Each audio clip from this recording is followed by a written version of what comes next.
Welcome to episode 224 of the Necronoma.com. And Happy New Year.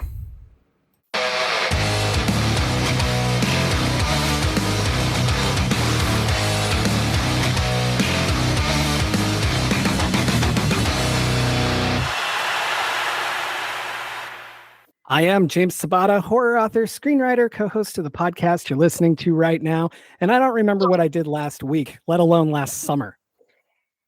Don's not here today. I fired him. I literally set him on fire, so he won't be here for a few weeks until he recovers, and then he'll be back. All right, he's fine. He just went to Mexico, so hopefully he comes back. Anyway, joining me today, two people have decided to give me hours of their lives. Zachary Rosenberg, Laura Keating, both of you have been here before. Welcome back to the show. Thanks for having us. Thanks for having us indeed. All right. So would one of you like to go first and tell our listeners a bit about yourself? After you, Laura. All right, I guess. Thank you. My name is Laura Keating. I'm a horror writer and I live in Nova Scotia. I'm the author of Agony's Lodestone, a novella that was recently published by Tenebris Press. And I have an upcoming, it's actually also a debut, collection of short fiction coming out from Cemetery Gates Media called The Truest Sense. And that should be coming out sometime in early 2024. Aside from writing, I just kind of try to stay warm in the winter. That's my whole life now, my whole thing. That's it. I love it. All right, on to you, Zach. All right, hi everyone. I'm Zachary Rosenberg, and I'm kind of the opposite end of things from Laura because I live in Florida, and it is trying to stay cool here even in the winter, apparently.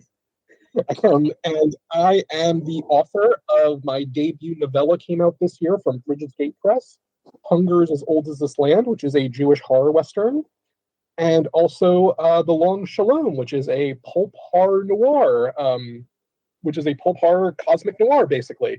And that was out from Off Limits Press. I have a couple books coming out next year with a Jewish pirate horror novel called The Devil in the Deep Blue Sea with Darklit Press, and The Unquiet Grave, which is a dark gothic, which is also with Bridges Gate Press. And I am hard at work at some other stuff right now. So we'll see how that goes. And I am also thrilled to be here. Fantastic. I think you guys just named a whole bunch of my favorite presses, so that was fun.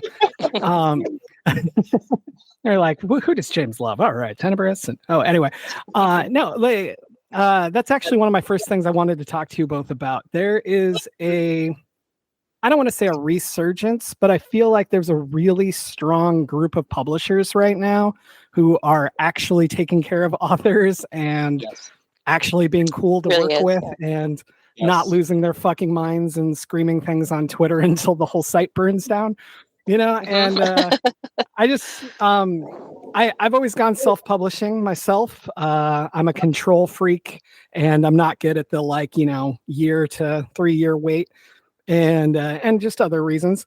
But what are you guys seeing in the world of this great thing that I'm talking about with these presses that are actually taking care of things? Is it totally obvious to you from contract point of views? Not that you need to discuss details, but just what are they doing to make you guys feel way better than it has been in the past?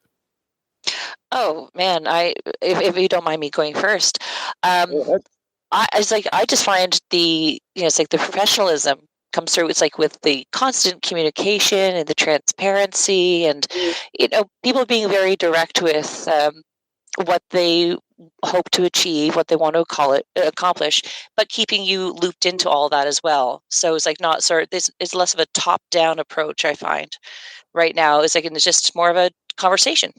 All the people I work with right now, I'm so happy and so feeling so lucky for who I've got to publish with. Just very open, very professional. Nice. That's really what about you, Zach? It's really been my experience. I mean, there are some great people in the indie press and in the indie world right now. And really, it's you remember that a lot of these people are creatives as well. And a lot of them are relatively small operations. There's 1 or 2 people. So it really kind of opens up that communication. A lot of them, it's you really get the sense they're trying to do right by their authors. honestly, I really haven't had a bad experience myself. Working with Bridges Gate has been fantastic. Working with Off Limits has been great. And working with Darklit has been amazing. And I've really been very, they just really support human creatives. They really take care of their authors. Darklit is just kind of a marketing juggernaut there, and they put out some great stuff. Just like I'm just going to just shout out one of my favorite people right now, like Caitlin Marceau, like the way her novella took off. That is, this is where we talk things out, which is incredible. It was fantastic. Everyone read it. Yes, please. And also, I also just really want to shout out, Tenebris Press. I loved Laura's book. Love the way I really love the way they market their writers. I really love like the way that they are just devoted to human creators. I have a really great admiration for Cemetery Gates. There's just like so many people out there who are just doing just such fantastic work, and it really doesn't beat it. Like Laura said, you get great communication, you get great, like these are our expectations. Like here's how we're marketing your stuff. Here's how we're promoting it. Here's like we're setting up launch parties, promotions. Just the difference is made when people actually care about writing and books. Sometimes, it's like I think like a lot of people. Sorry, it's like if you have something else to finish, Zach. I don't mean to operate it on top. Okay, I think like a lot of people, when I started writing, when I was quite a bit younger, I first thought I wanted to go big traditional, and that was the only thing I had my sights on: big traditional publishing contract. The older I got, and the more frustrating time I spent in the query trenches, I realized there's a lot of people in big traditional publishing that don't really care about books. They don't care about the writing. They don't care about the author. They don't care about really the product, except for if it can be turned into a franchise. And that was very frustrating. Realizing it's like, it's like the stories you want to write and maybe readers want to read aren't necessarily what they're going to publish.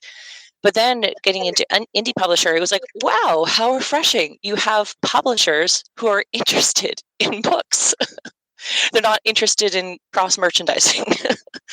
It's like they might do some of that, but it's book first, it's story first. And I just find that I advocate to everyone is like who's getting into writing, go with indie publishers. It's the way of the future as far as I'm concerned. Well, even like I was at Barnes and Noble the other day, and I picked up a book. I won't say which one, but anyway, like the layout looked like people claim self-publishing looks. And I was like, I would never release a book with this layout. Like I would rather die because it was so bad. There was like no headers. So the white space was all off and like everything was crammed next to the page number. And I was like, you are one of the major publishing companies. How do you not have good layout? Like you should just have a fucking template you're plugging shit into. Like what is happening? And I was like, none of these companies would ever do that. All right, go ahead. No. Yeah, I mean, that also makes me want to give a shout out to like some of the people who are running like the magazines you're seeing right now, who are doing great work there too. With like they got to get like great covers every single issue. They've got to like format all this, curate the stories. There's one place that's a great publisher that I recommend people check out that Laura and I have both been in, Dracula Beyond Stoker. It's like they are doing incredible work. The covers are stunning. They are incredible, and like the story, like there's such a great variety of stories. I really felt super well treated. The whole process, like the editing process, was fantastic. The promotion is great there, and they just turn out just incredible magazines. Oh yeah, no, it's like I'm glad you brought that up, Zach, because I was just blown away when I saw it's like the layout and the covers, and like you said, like working with them was just so it made everything feel easy. And then when the final product is there, it just it's like just opening it up. I was like, I'm actually very proud to be in this. Like this is a real piece of art in my hands. Yeah. No, they do stunning stuff. Yeah, so like don't sleep on the magazines. Like there's all sorts of stuff that comes out that there's one that I really there's Chthonic Matter, which is also fantastic. C.M. Mueller has been like around forever. He does some fantastic work. I've got Chthonic Matter magazine was great to work with. I don't remember what. But yeah, no, just overall, like one of my favorite things is when like they send Diet Milk, which is like a gothic horror focus magazine, has been fantastic to work with. I have a little, like, I'm serializing like a kind of like an ongoing thing with them, and they just one of my favorite things is getting these contributor copies of like these wonderful little magazines, and you see all the stories there, and you see all this great artwork, and it's like all these are just labors of love from people who just get into it because they love it, and so many of them have, like, all the processes have just been really unbelievably fun. That's awesome. Man, and that's kind of why I went self-publishing for so long. It's like I think that I hit that time where everything was crap, and Yeah. you were getting There was a so time. many like you were getting so many like, oh, you have to pay to submit to us and pay for editing, and it's like that's literally your fucking job. What are you talking about? And it kind of burned me out a bit, and so I started going my way. And then I was looking at it and I was like, well, I'm doing all the marketing and I'm doing all this and I should be keeping the profit. And so it's been really nice watching these companies like Tenebris and Darklit and these others that are, trying to do right instead. And I wanted to get you guys' view on that because I know you're both heavily involved with all of them. And so thank you for that. Yeah, no, thanks for bringing it up. Always love to get a shout out to the indie publishers and magazines. Yeah, I'm glad we can. I'm just really glad we can talk them up. Like, I really just can't say enough good things about a lot of these people. Like, and like I said, Darklit is just like a juggernaut when it comes to marketing and when it comes to. Oh my god! I was like, they're. I'm always just astounded. I see something new from them. I'm like, how do they have hours in a day? How do they have hours in a day? But they're doing incredible stuff. It's like, I honestly, I've got the cover for my pirate one. I am just like so psyched to show people this when I actually can because it is incredible. I'm excited to see it. Me too. So switching gears, so we're going to talk about I Know What You Did Last Summer. And normally I would say, hey, why'd you pick this movie? But the story with this one is way more fascinating to me. So I'd like to hear how it started before I got involved.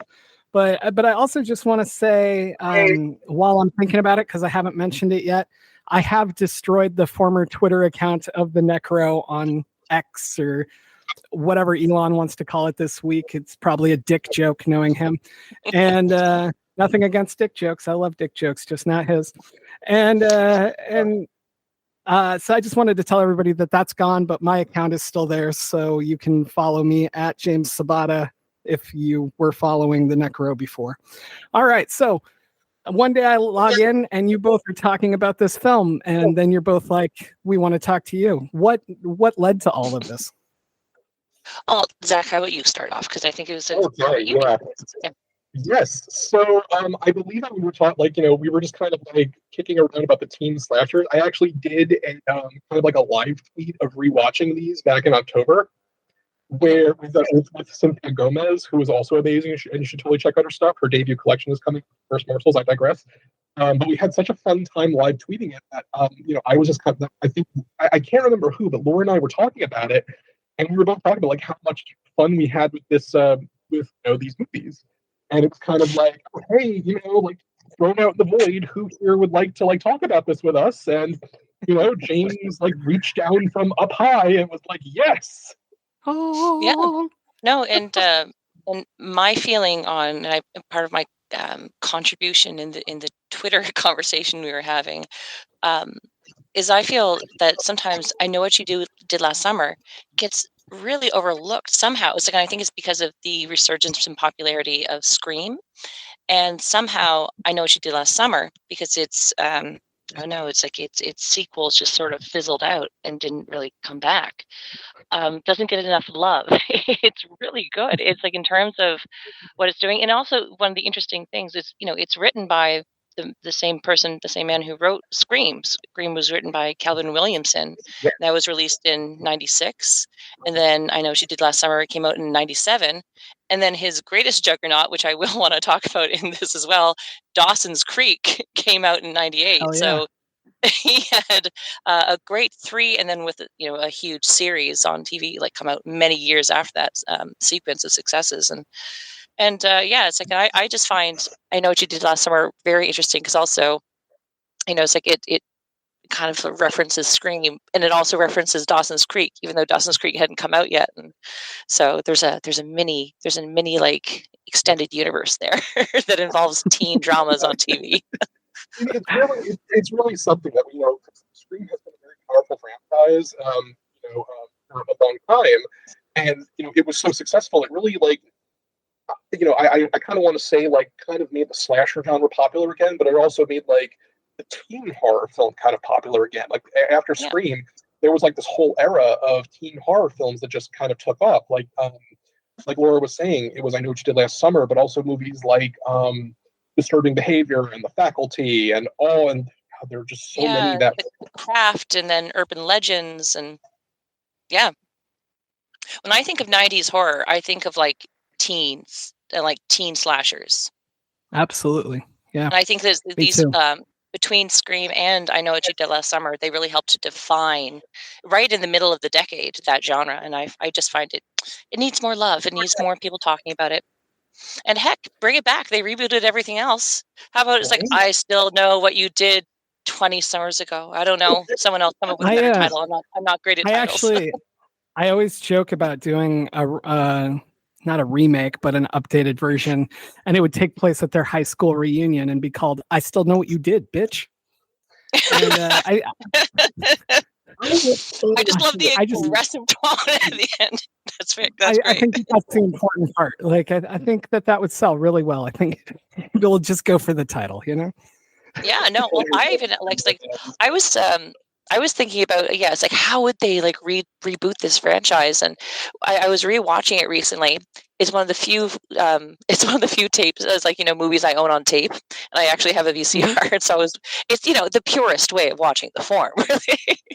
And so I was rewatching it the other day, kind of in prep for this, but also just because I really like watching scary movies. And I was like, a great way to reboot this too. I'm like, this entire movie and the couple, I've only ever seen the first 2. I didn't see the third one. It was kind of like a direct to video thing, and it's and it didn't really get any circulation. I don't even know if you can find it anywhere anymore. But really, it's their story is about kids and their parents in a sort of a Mrs. Voorhees way. And I'm like, you have in this first one, I think about Sarah Michelle Gellar's character, Helen Shivers. Both she and her awful older sister, they both get it. There's and I was thinking by the end of the film, I'm like, and I think this way now also as a mother myself, I'm like, you have a family now that just lost both their daughters in one shot. Mm-hmm. And it's and how confusing that would be as a parent. It's I didn't even know that there was something going on, but now both my kids are dead. And I'm like, isn't that actually how this whole movie starts, right? It's you have this guy who got into this car crash, and the father of the daughter who died. It's a bit convoluted, but it's he gets involved in killing this guy who killed his daughter, and it's all about parents grieving their own kids. And I'm like, wouldn't a natural reboot be something like the parents or the aunt or someone of the Shivers girls, and also their name was Shivers, for goodness sake. It's just reaching out to be part of the canon. It's wouldn't it just be natural? It's that's the reboot. It's they're so angry about the loss of their 2 daughters in one go, and it's they had this family business, the department store downtown, and both their girls were working there, but now the family business has fallen apart because there was no one to carry on the family business. And so I'm like, I feel like there's a spec script in there somewhere. You know what? It sounds like you're halfway done. I totally love that idea. And it's honestly better than the I Know What You Did Last Summer TV show we did get. There was a TV show? I never watched show? That. There was an Amazon original TV show. It is not good. It is it's kind of in name only, where it's there's the car accident, something happens, and later on someone starts killing people. The show is not good. It ends on one of the most ridiculously bad notes I think I have ever seen. Somehow that was completely off my radar. I didn't even know it happened, let alone that it was bad. You did not miss anything. It is how to destroy any sort of sympathy whatsoever for your lead character.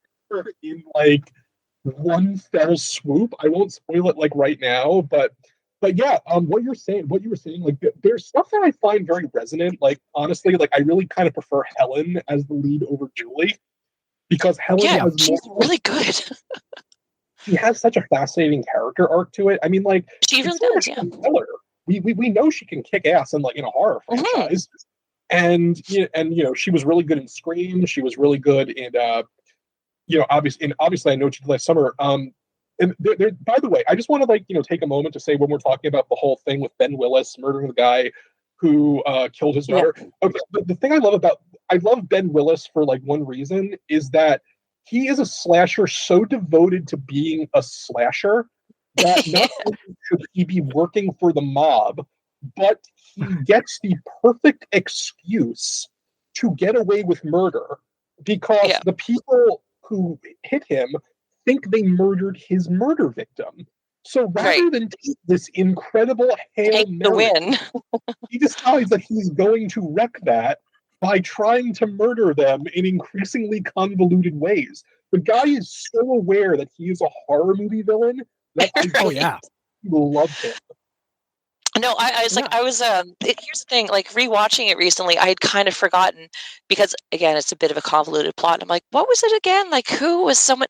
And I'm like, oh yeah, I'm like, they hit a killer. And there's even like a line in the beginning where they're just like, he could have been like a serial killer. Like maybe it's fine. And I'm like, yeah, you guys were right. As it turns out, accidentally in your terrible choices.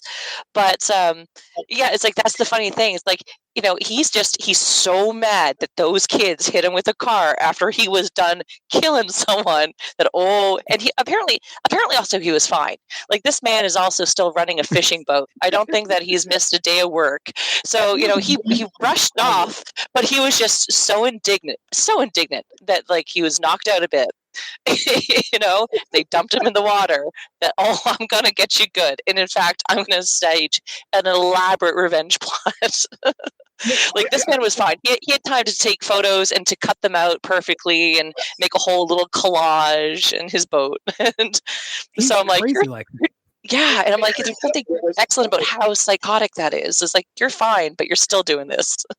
I think my favorite Ben Willis moment is at the sequel when Prince Jr. has the gun on him. It then just goes like, you didn't have it in ya, boy. And I'm like, he has to run.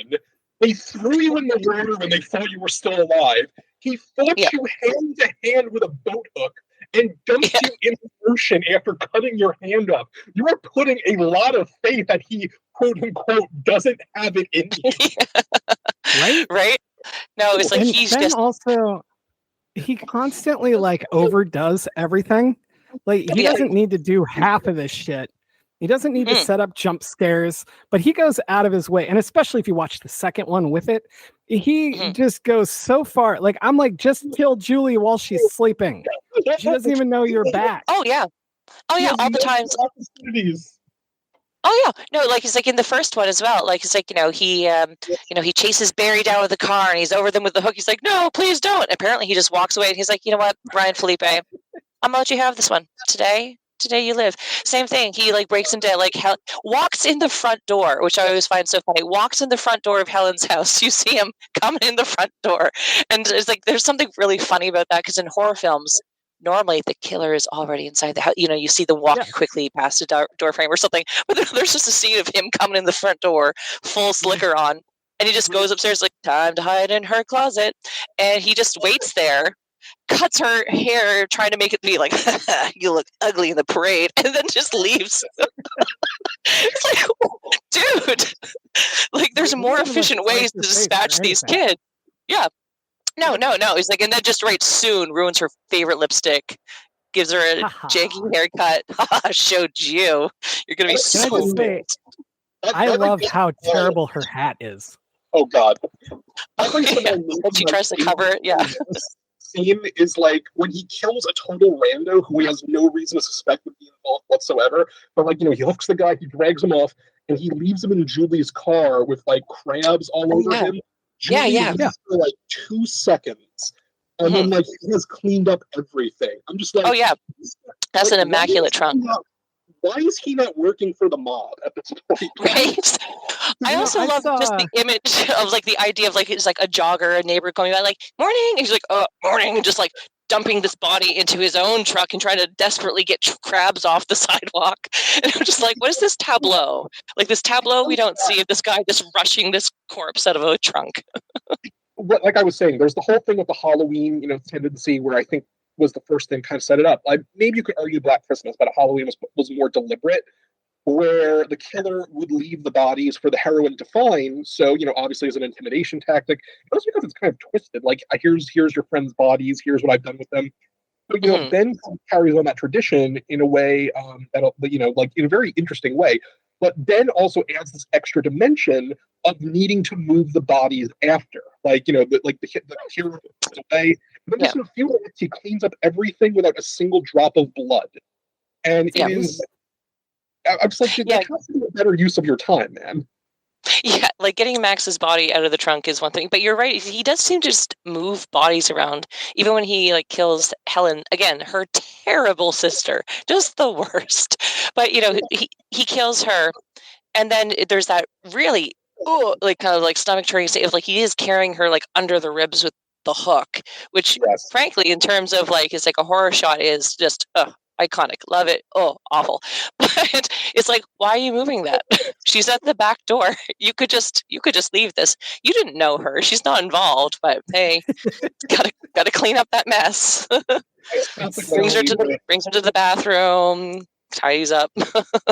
I still think my favorite moment about that is just when not only like does like her sister Elsa, like when her sister is like screaming for her life, it's like no big deal. But also like Ben somehow manages to turn off the lights while he's in the middle of the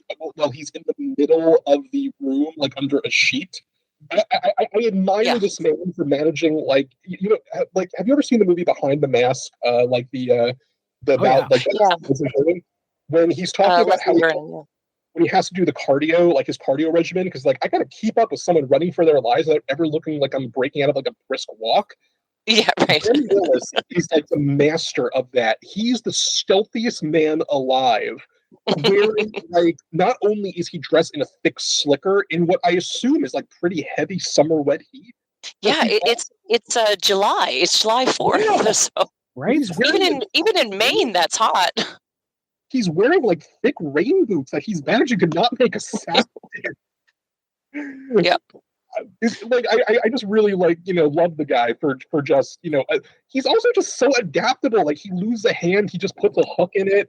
He's in like a secret resort in Jamaica. He's just like systematically murdering everyone who organizes this big false like radio contest to make sure like it's just like this guy. He's a fisherman, but I think he has the heart of a poet. He's just so creative. He has a creative side of him that is just dying to burst out, and it's just so frustrated. His medium just happens to be blood and viscera. So, unfortunately. So I got to tell you this story. So I was convinced I'd seen this movie before, and I think I've seen pieces, but I don't think I've ever seen the whole thing, because there were scenes that I definitely had never seen before, which is crazy to me because I love this entire cast and I watch everything else they're in. So I don't know how this happened. But so then I was like, well, I might as well watch the second one. And so I always post on Facebook what I'm watching, right? And I post the second one, and I literally got 5 private messages that were like, dude, don't watch the third one. Just do yourself a favor. Stop now. And I was like, this is so crazy that out of anything I've ever posted, no one's ever done this. And then I got 5 messages. And all that did, I really kind of want to see the third one now, because I'm like, how bad is it that 5 people interrupted their day to tell me not to watch it? Yeah, that's the kind of thing that makes me want to watch it. I also have never seen it because I had no interest, but now I have interest. I'm just like, how bad though? How bad? I don't know about Canada, but here in the States, it's available on Peacock along with the other 2. So I might make the mistake and sacrifice myself soon. We'll see. See, I couldn't find the first two streaming anywhere in Canada, but it could be. But yeah, maybe the third one might be on like Tubi here because they're like, yeah, no, we don't need to have to worry about licensing with this one. Like, it's basically free. They're paying us. They're paying us to stream it. But Just excited people watch it. Yeah, right? I feel bad for whoever. whoever the cast of that one is, but hey. That's actually a good point. I don't know like anyone who's in. There's some good names. I think in like the first two. I mean, the first one has Freddie Prinze Jr. and Sarah Michelle Gellar, and Jennifer Love Ryan Hewitt, Felipe. Ryan Felipe. Like it's a pretty solid cast. Like even the second one has Taye Diggs, Brandy, Jack Black, Jeffrey Yeah. Jones. It's like not a really minor cast. Yeah. It's also interesting how kind of that really did mark like originally you would have like all the slasher films where it would be like very unknown actors or just like actors just starting out. And then kind of like after Scream, it became like very trendy to be in horror films. And Yeah. So but yeah, the cast pretty like honestly, like I have no idea what Jack Black was doing in the second one. I was with Jack Black in the second one. But, I think he's having the time of his life, and the second one is what he's doing. I'm not even sure that he knew they were recording a movie. I think he was he was just having a good trying time. to hand weed to people. Yeah, trying to get in the hot tub with people. That's it. Like I don't know if they filmed on location down in down the Bahamas or wherever they're supposed to be, but maybe he was like, "Hey, it's a trip, to the Caribbean over the winter. Yeah, I'll go." Jack Black probably also doesn't know what the capital of Brazil is, so there's that. Yeah, so it's like I don't get me wrong. I think there's a good chance that American audiences aren't going to know what the capital of Brazil is. So there is that. But like when you do know, you are sitting. Not only do the characters does the audience might know, but there's a character who knows and doesn't say anything until the climax of the movie. Like the creepy, the creepy orderly at the hotel. Like when she's looking at it on the globe, like it's some big twist. Like he just pops up out of nowhere and goes, Brasilia. He just like walks it in the dark, and you're like, "Excuse me." He's like, and like there's the whole thing. Like he does like the voodoo protection ritual. And then like he's like, oh yeah, I've seen Ben Willis out in the forest. I'm like, you didn't think to mention this to anyone when the man is wanted for murder in multiple jurisdictions? Yeah. In fairness, I can kind of see being okay with like snotty teenagers just being killed. So I don't know. I kind of get it. He's just over it at that resort. He's like, you know what? Whatever, makes my maybe there is just a bit of like catharsis for him where he's just like, you know what, yeah, I just get him Ben, get him. That is literally the motivation of like a villain from that one slasher, Shark Night. Oh, I didn't see it, but that would be really funny. Without spoiling it, oh yeah, the villain is just like totally fed up with teenagers, and he's like, yeah, and like the best part is none of them even mistreat him, like they're having beers with him and everything. And he's just like, yeah, fuck the teenagers, I'm gonna murder them all. Get those jerks. Oh, offer me a Heineken, will you? I'm a Beck's man. Like, thanks. The first one operates on slasher logic, but there's at least some plausibility to it. Like even if Ben has to know what like route home the cops are going to take to set up his roadblock, like the second one brings him into like a level of omniscience. Like not only does he know the route of the town, he knows the route Ray is going to take in a completely foreign place. He knows like what everyone he's able to set up this whole resort scheme, which apparently involves like taking over a radio station. And yes. There's like there's a certain level of like pure omnipotence the second one gives him. Yeah. See, you're right. Zach, maybe you're saying it's like, oh, he should be in the mob, but maybe that's actually his secret backstory. He was in the mob, and like it's like this fisherman gig is just he tried to get out, or he was retiring, and he was like, you know what, it's okay. This is just we have this whole backstory maybe of him being like just in the mob, international like assassin. Right, but then he's like, I'm just going to retire just with me and my daughter to a quiet, easy life in Maine. And just when he starts over again, boom, his daughter dies in a car crash, and it just sets off the madness in him. See, there's your arc. Speaking of backstory, Laura, he's actually a weird anti-hero. You've speaking of already written backstory, something better than whatever's in the third movie. Can I just say, by the way, just Kevin Williamson, hire me. Can I just say, by the way, that like appreciating the backstory, it's funny you bring that up. I kind of love how in the first one, they go through like this whole like Nancy Drew style whodunit mystery of like unraveling the killer, and then it turns out to be someone we've never heard of. Like it's to the point where like, you know, the sister of the guy that Ben murdered for the car crash, she keeps she literally keeps like the quote unquote suicide note around so she can explain how she's defrauding the insurance company to like random travelers. Oh yeah. No, it's like when they go to see like Anne Hesh. Yes. Yeah, and so she's like, "Oh, I just keep it here." I also love just is, you know, I think is actually they're supposed to be in North Carolina, aren't they? Not Maine, but still, like, it's like I love how they drive like an hour to apparently what is just, you know, backwoods Appalachia, and you have, you know, Anne Hesh there just skinning squirrels and gutting fish in her backyard. It's just fantastic. But yeah, she's like, "Oh yeah, I just keep this very succinct." Quote unquote suicide note just in this shed right here, just on hand.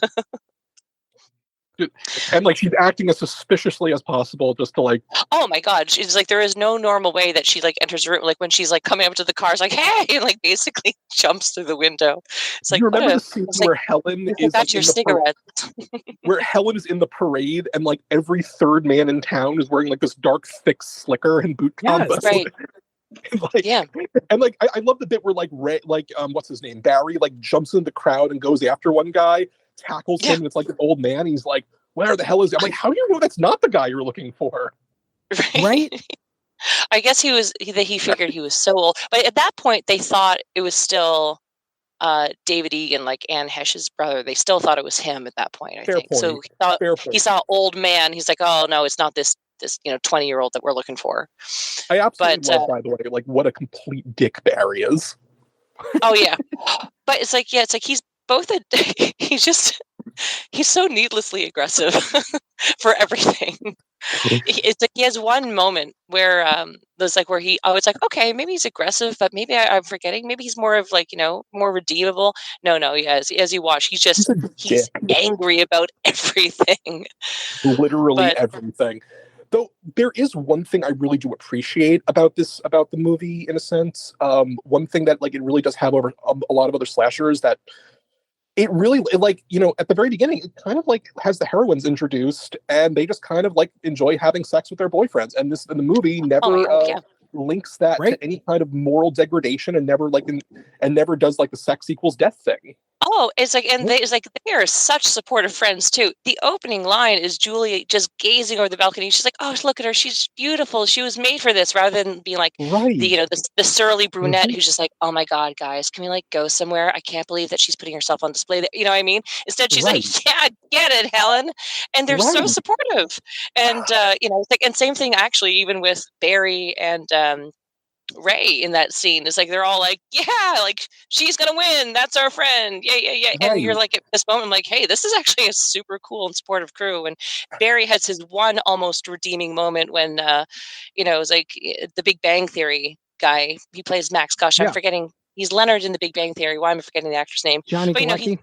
There you go. He's creeping up on Julie at like this after party, and you know, where he's just like, "Hey, basically, like, want to come take a little walk with me?" And she's like, "No, but we've been friends forever," he says suddenly with the most like aggressive face in the world. And Barry shoves him and tells him to take a hike. I said hi to you. You should have sex with me.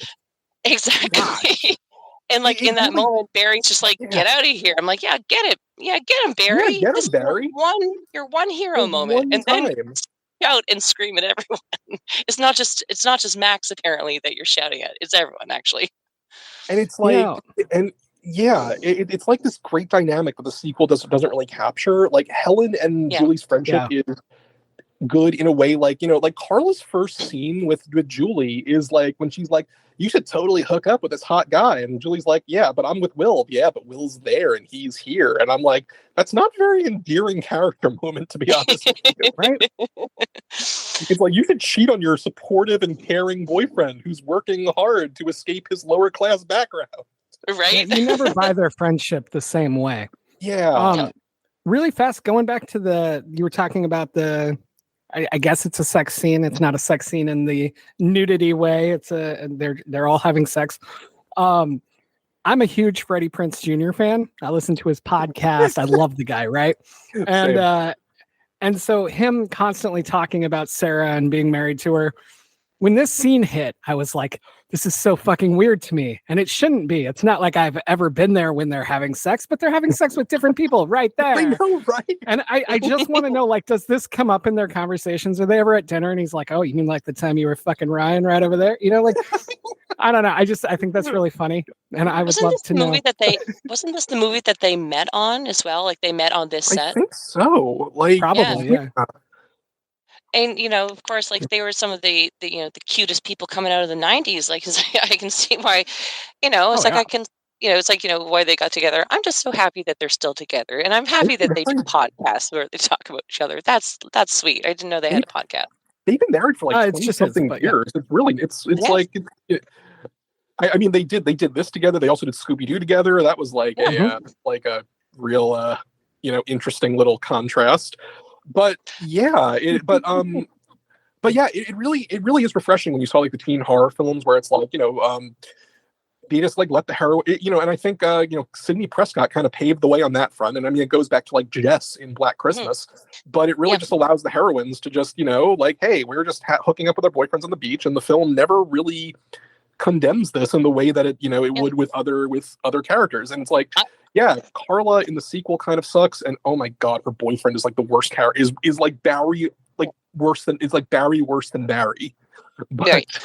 Yeah, I think that Kevin Williamson just really likes assertive women, and he likes female friendships as well. Like I was saying, it's like you were saying, Sidney Prescott paved the way for this, and of course Kevin Williamson wrote that character, and then he writes Julie and Helen. And then, of course, even Joey Potter in Dawson's Creek. Honestly, it's like for people, like I've never been a huge Dawson's Creek fan, but I feel like I know so much of the show through osmosis. But for my big sister, she's probably watched the entire thing easily, probably 20 times through. Nice. It's like over. Like you can ask her anything about it, and she loves it. And it's like, and there's a lot of people like that. But it's like anyone who's a fan of the show will tell you that it's like, oh yeah, by the end, it's Dawson's Creek, but it's really about Joey. It's like she's the more interesting character. Dawson, especially in the early seasons, he's the teenager. He's like, sometimes watching him, he can be really annoying, but then you go, oh no, he's actually having the most authentic teenage reaction, while everyone else has a vocabulary that they swallowed an encyclopedia. But but that's the thing. I think that it's like they're just very well written characters because that's it's like something that the writer wanted to see, and I applaud him for that, because you don't always get a lot of that from that time period. Even movies like I love, like The Craft. I love that movie. It meant so much to me when I was a kid, but I rewatch it as an adult, and I'm like, Sarah's the worst. She is terrible. I'm like, here's 3 cool witches, and they're like, hey, we see that you're having some problems, but also we need like a 4th witch so we can be magic and we can actually do. And then they do, and they're like, yeah, I can't believe we're doing things. Wow, look, like I lost all my scars and I have confidence. Hey, look, I made that racist piece of shit. Like he's like, all her hair fell out. Awesome. Hey, my abusive stepdad, I guess I kind of helped him have a heart attack, and now me and my mom are living our best lives. And Sarah's like, wow, I think you guys have really gone too far. I can't. Oh my God, you're right. I think that we really need to strip you of all your powers, because that was just really beyond the pale. It's like, and Nancy, I can't believe that you tried to kill my rapist boyfriend. Wow, Nancy, too far. It's just like, no, they're all cool. You're terrible. I love Nancy Downs, and she got done so dirty by that movie. Justice for Nancy. the sequel kind of introduces the idea that Nancy is in a better place, which I was happy at, spoiler alert, but I was happy about, even though there are some implications that are really, really dark there. But yeah, I didn't see it. Okay, I won't say anything. Oh no, it's okay. I'm not actually particularly interested in seeing it, just because the first one's basically the Next Generation. It turns out the heroine is Nancy's daughter, and the very last scene is her visiting a much more stable Nancy for the first time. Oh, that's good. At least there's that for Nancy. Yeah, so that was kind of like I kind of think like they took that that criticism to heart, because like Nancy did not like deserve going that off, like she deserved anyways. No. But the one thing that I kind of like really didn't like about I Know What You Did Last Summer, it never lets Helen and Julie reconcile the way they should. Like there's that bit that always gets me where Helen kind of reaches out to Julie to kind of say like we used to be best friends, and Julie kind of rebuffs her. And Julie never really like reacts to the fact that she dies in like a really horrible way, like through the like she never like really reflects on her. She never like really seems to show any guilt about like not repairing things. And it's kind of like I was kind of like a little perturbed by how little Julie is bothered by those murders. Like, all her nightmares are about Ben going after her, and she briefly mentions like he killed our friends, but like there's very little by way of, I mean, like, okay, fuck Barry, who cares about Barry? But like, Helen. Yeah, and Helen kicked all kinds of ass, right? Like the two of them are, like you said, they were kind of Nancy during, it's like Ray, of course, he's working, he's he's got a real job. He has to be up at like 3 a.m. to be a fisherman. Hard job. But, it's like, and Barry's just sort of like convalescing with his broken arm. And really, Julie and Helen are doing everything. But, meanwhile, I'm like, when Helen's like chased by the killer, like she's like kicking out cop windows. She's like, shimmying her way up, like, it's like, what was that? Like, kind of like some kind of like dumb waiter. It's like she's like doing things. She's jumping out of windows. She was smart enough to kick off her high heels and run in bare feet over broken glass to get away from a guy. I'm just like, I really am sad that she got it, because she didn't deserve it. And you're right. It's like she kind of deserved a little reconciliation with Julie. When in the second one, Julie has a picture of Helen, and that's it. And it's like a nice little nod, but like, I don't know, if I was having these terrible nightmares related to this, maybe the last thing I would want to see at night is my friend who was brutally murdered by this guy. I don't know. None of that made sense to me, but yeah, I would like more to shaken see up about like the the car accident, which horrible and traumatic, than her friends all hacked up, and she eventually finds their bodies encased in ice in the bottom of a fishing boat. It's like, I think I'd be more upset with that. Like, I would let my hair go from fluffy to greasy for a year for that. It's like her hair has more of a character arc about it than she does around that. Can I just also note that like the fact that she's killed like right next to a marching band is like almost like just so ridiculous that it just goes by into comedy. I'm pretty sure that was like practically a Naked Gun joke. Yeah. Oh yeah. Oh, that's one of those frustrating ones too, because you're like, she just outran him, and she's in an alley. How did he get in front of a marching band to the mouth of the alley to stop her from exiting? Because she stops for a second to look back, right? Being like, oh, wow, is it? Because that's the only place he could possibly come from. Where did he come from in those tires? At that point, I remember the first time I saw it, like years ago, I thought, oh, there's going to be like a second killer, because I had also just watched Scream. Because I was like, there is no way that he got all the way to the front to block her from coming out the alley. Like you said, it's a bit of his omnipotence that's happening already. It's kind of funny it's what he learned in the mob. It's what he learned in the mob. It's kind of funny you bring that up, because like the second one does go that route with Will Benson, which is again the most. Oh, yes. You know what? If I was writing the second one, and again, this is the whole issue with the whodunit, because it presents the idea that like, oh, is Julie just kind of losing her mind? But like, no, we know that the killer. We know Ben is still out there, and we know he's doing stuff. Like, there's no surprise. But like, what if you were to like do it as like maybe it is Julie's paranoia, and like she freaks out and she stabs Will to death because she thinks he's Ben's son, and he turns out he's not. And like that, and like then he just goes into like this super like exaggerated villain mode, and I just kind of love that whole bit where he's like mocking her for it's like, Julie, it's me, I, and the first thing she says is like, well, I trusted you. I'm like, Julie, maybe starting a sentence with "I" is a very bad idea. Yeah, right. But it's so on point. And like apparently, I'm like, but does Will have any opinion on how Ben apparently murdered his mother, or does he like just not care about that? And then, Ben just comes out of the graveyard. And I'm like, but the whole thing is, there's no real point when Will working with Ben makes any genuine sense with what is going on in the film. Like, there's no point where it's like, oh, that's how that happened. It's like, no, it's just Ben being Ben and like the weird teleportation thing he does. Yeah. And then when Ben stabs Will, Will's holding Julie and Ben stabs at her and she moves and he stabs his son. And I was like, as a wrestling fan, I have seen this move too many times in my life where somebody knocks out their own tag team partner because the other guy moved. Like, I was like, that was the best you could write right there. Come on, man. Like, what were you stuck for ideas and you happened to turn on wrestling that day? I wonder if Freddie Prinze Jr., when he was like watching that for the first time, he even thought that. He's like, I could write better than that for wrestling. I'm going to do that now forever. And again, it just leads to that wonderful scene of Ray with the revolver holding the gun on Ben, who apparently also, that reminds me, one of my all-time favorite scenes for how ridiculous it is. It is when Ray is fighting Ben on the boat in the first one, and he's doing really well. And then Julie just comes in and screams his name for no reason. And totally distracted, he looks away, and Ben sucker punches him off the boat. I am like, amazing. wow, Julie, I think our problems are getting a little more self-inflicted right now. Yeah, in terms of Final Girls, Julie's not my favorite. Like, she's not the worst, right? It's like, but she's definitely not my favorite. Right.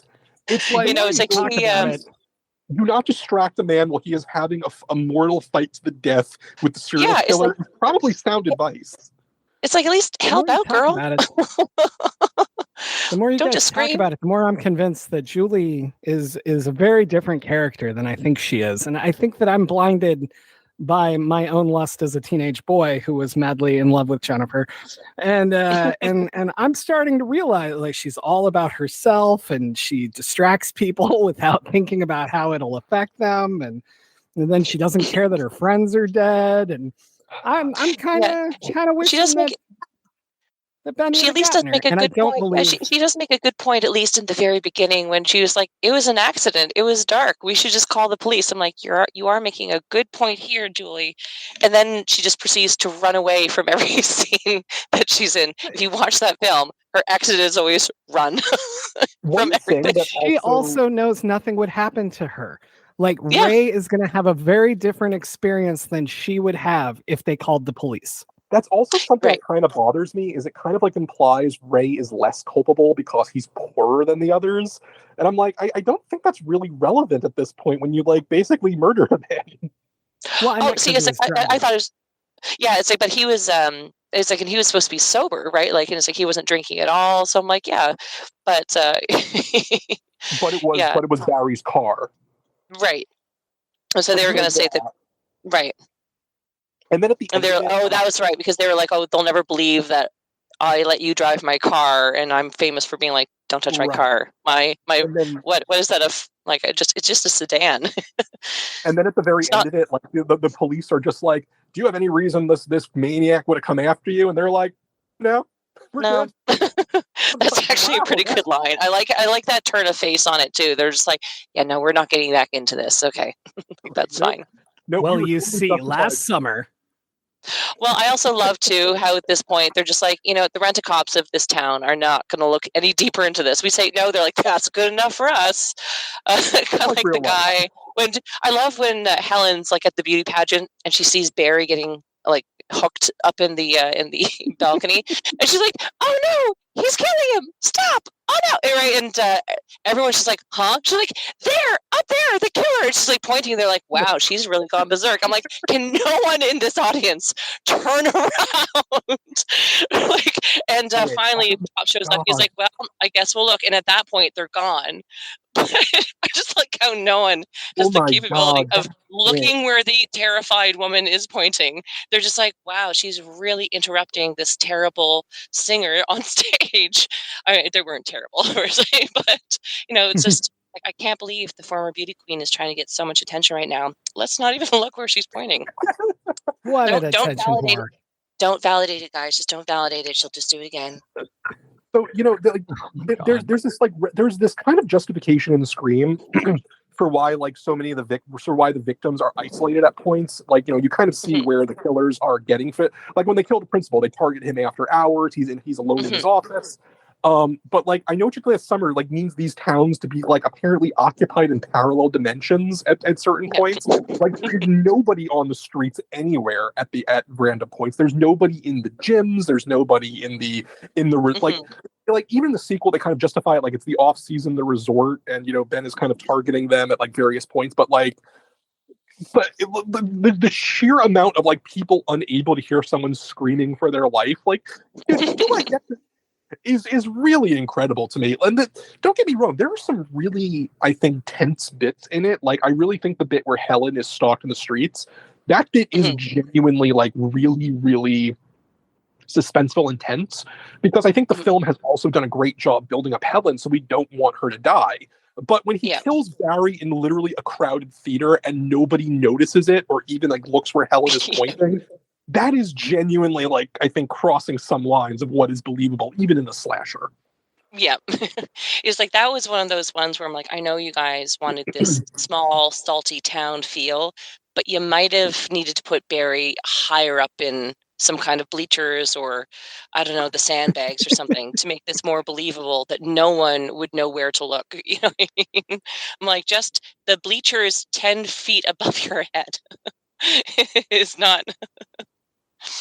Right. I mean, and there's such like a good, like, I really do love Helen's arc too, where she's like small town beauty queen who tried to make it the big city and couldn't, and her sister just lords that over her. It's like there really is so much more there that I think, that the film kind of explores that I think like Helen would have served better as the actual protagonist. Yeah. And it's like, and even as a secondary, like, as one who dies, because you build up so much sympathy for her. I just, a little tangent on this. I also find the film really interesting in its own way as a bit of almost like a historical piece. Almost, it's so thoroughly 90s. The idea that it has been 1 year. It has only been 1 year, not even quite 1 year when we open up the film. And it's like, they're just fresh out of high school. And they're like, wow, she's a really wash up. It's like, what? No, it's like she graduated and then she was a beauty queen in town. She went away, didn't work out in LA. So she came home to work for a bit. And then she's probably going to figure it out, but they're acting like, that's it. You get one chance in life. You try one thing, didn't work out. Well, I guess you're going to have to get bullied by your older sister in your family business for the rest of your life. And they call her a wash up so much. And I'm like, this feels very authentically 90s, where it's like the idea is like that you had a trajectory after high school, and he's usually going to be either like some kind of, it's like higher education, or you're going to go out and make something for yourself. And that was it. Because of course, it's like, if you can't make it, you must be some kind of failure. But now people are like, I took a year off school, or I'm going to figure it out because university is so expensive. I don't want to just jump into a degree. I'm maybe thinking vocational school, just the idea, like, Ray is working and they're acting like, wow, look at him. He has a full-time job as a fisherman. Do you know how much fishermen can potentially make? You know what I mean? They're like, wow, what a real homebody. It's like, oh, look at Barry. He was supposed to be a quarterback and it didn't work out, but he's living at home. We don't really even know what Barry's doing, but all of them are supposed to be like, he's just being a rich dude. You're a broken wash-up failure at the ripe old age of 19. Yeah, exactly. It's so funny to watch it in 2023 in a post multiple recessions, as a millennial, and be like, wow, it's like the expectations were so much higher for you can just go out and instantly achieve. And if you didn't, well, there must be something wrong with you. And so it's a relic in its own weird way for that. Can I also just say I love that like Ben does not come into this planning to use the hook. He just like picks it up from like when he kills Max, and he just decides it's like that adaptability. Wow, this thing, like, I just kind of get this idea of like Ben just being like, wow, this thing is cool. I love this. Also, this is way better than the pen I was going to use. Honestly though, shout out to Muse Watson, because like, whatever the problems with the films are, he does a really good job as Ben in both movies. Like, the film does not give him that much material to work with, but he really like embraces the role. Like, honestly, I'm a big believer that like slasher films need to live and die like on the killer. Like, if they're not going to have a great character when you unmask them, you've got to do something with them while they're masked. Like one of my favorites, the Prowler. The killer just kind of low key sucks unmasked, but the design is so well done that like you don't really notice it, like the creepy mask and everything. But I know what you did last summer. He just has the slicker, but Muse Watson, when the hood comes off, he just chews and devours the role. It's really well. Yeah. It's like he really does a great job of it. Yeah. No, he's scary even without the slicker. I mean, in the first one, at the climax, he's wearing like a cap and like just has the. Also, by the way, does anyone else notice his boat is like 5 times as big on the inside as like the dimensions on the outside? Yeah. Oh yeah. No, It's when a they're TARDIS. crawling around the inside of that thing, I'm just like, where are they? Yeah, TARDIS. Like there's the okay, here's the ice chamber where I keep the bodies of my victims for some reason. Oh my god, it's like the ice room is massive. There's like they have like an entire boiler room apparently or something. There's like chains and pulleys. I'm like, did they enter Freddy's lair? Because it's like this is starting to look like a different set. No, it's like I noticed that right away. I got the feeling that whoever was the set designer for these moments has never actually been on a fishing schooner because they're not that They're not the that. inside. It's like they're really not. When we were It's watching also- it, I was like, where did they get this ice room? And my wife goes, Elsa made it. And I was like, I'm leaving now. I don't want to deal with you anymore. And that's how I got divorced. No. See, the funny thing is, I think a lot of boats actually do, and especially back in the 90s, did have an ice room like that. It's like where you just have a ton of ice down in the hall, because that's how you just keep them cold, right? Not necessarily like proper industrial refrigeration, but it's like, it is funny how it's like, you just have to kind of also like that ice. As I was watching that scene, I'm like, you have to just not look at the ice because she is not cold at all. She's not getting wet. I'm like, that is also some clean ass ice. There is no blood. Right? There is no fish scale stuck on it. It's in the bottom of a dirty old fishing boat. They're supposed to be dirty. Where is the fish? Like, where are the fish? Apparently, this guy is also independently wealthy, where he can be running a fishing boat and planning a multiple murders at the same time and not have to catch any fish. Where are the fish? It's really Maybe amazing. it'd be weirder if he did. Once If it was again, full of shout fish, out we'd be like, who did that? Shout out to Ben's pure invincibility, by the way. Like, the guy gets his hand chopped off at the wrist, is thrown into the open ocean, like a mile In off North Carolina, shore. there's sharks. Like, you would think, and can you imagine, by the way, how much that must fucking hurt when when your Right? severed wrist stump goes into salty water? Like, the Mhm. fact that he doesn't go into shock and he's able to swim back while bleeding profusely the entire time from Apparently a mile punching sharks offshore? off because they hunt at night. Yeah. No, it was like, see, that's the thing. That's where apparently his Green Beret and mob assassin training kicked in, and it was like he lured a shark with the blood trail and was able to punch it into submission, and then use part of its cartilage to make it a rudimentary tourniquet. He'd do better when he got to shore. Just I'm like, let's hear it for Ben. Industrious. I'll use that word. Right? So what I'm taking from this And apparently conversation, he has a son at home that he's like, hey dad, oh my god, yeah, I lost my arm. what I'm taking from all this is that Ben deserves our sympathy, and Julie is not the wonderful person that we think she is. That's See, 100%. See, I still like Julie. I actually do. I just find her a little bit weak. So, like her great character strength is that she knows how to use a laptop and search a library database in That was beautiful, wasn't it? 1997. But it's like, so I still like her. But yeah, it's like the more we talk about Ben, the more I'm like, yeah, goddamn, there is a backstory here that we're just not getting.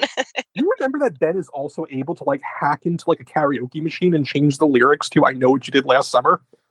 What was this in the second one? Yeah, in the second one, when doing karaoke Julia's they convince her to do some karaoke, and she's having fun, and then the lyrics all start changing. I still know what you did last summer, and I'm like, Wow.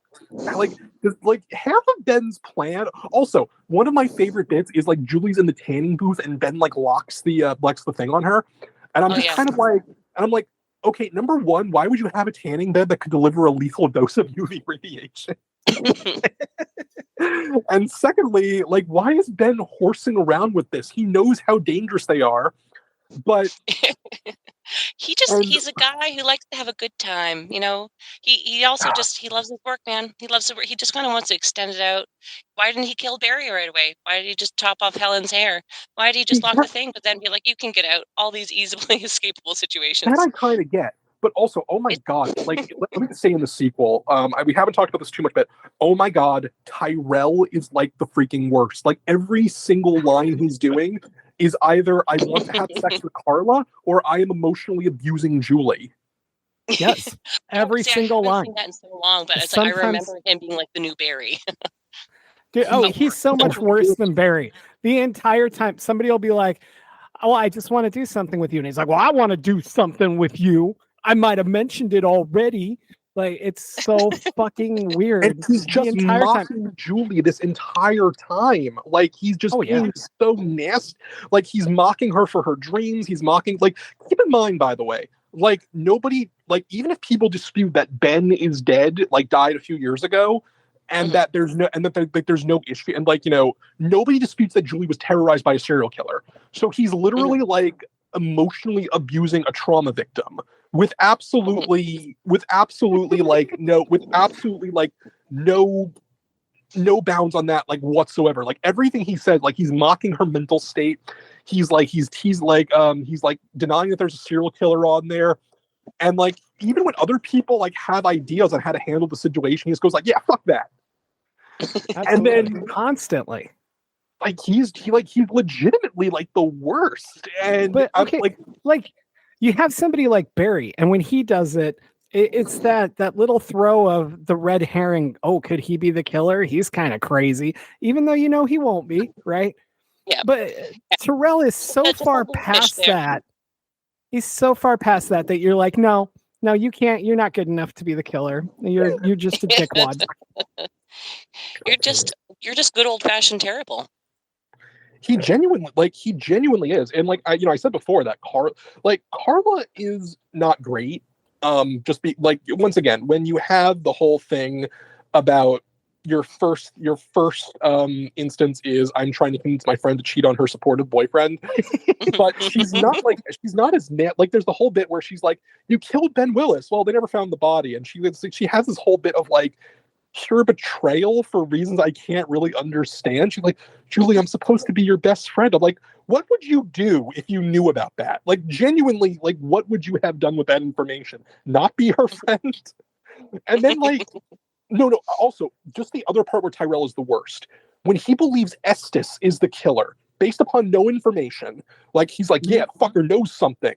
And then, like, they find, like, Estes having done, like, a voodoo ritual. And then they decide, like, and then Tyrell decides, like, this must be, like, our proof that he's the killer. I'm like, would you still have thought this if he was Catholic? Right. Like, and yeah, I get that, like, Estes is the only person. I don't understand this, and I'm terrified. Yeah. Like, I get that you. I get that you can, like, you know, understandably, you kind of approach the idea that, yeah, Estes is the only person alive except for Nancy the bartender, and I'm not really sure why she doesn't count, but, like, also, do you remember when, like, the girls are running away, even though it's like 3-on-1 and they have an axe? Like, I'm pretty sure Ben was almost beaten by Barry with a boat hook. He's not the fucking Terminator. Like, the three of you can take him on with, once again, you have an axe. Yeah. And I'm gonna have to watch that one. I just haven't seen it in so long. I'm like, oh yeah, like, this is all kind of coming back. I'm gonna have to track it down somehow. Yeah, honestly, I think, like, one of the worst parts about the sequel is the victims are much more telegraphed than the first one. Like, there is legitimate tension on Helen dying, but, like, who dies in the sequel? The horny guy, the rude hotel staff, the drug dealer, the red herring suspect.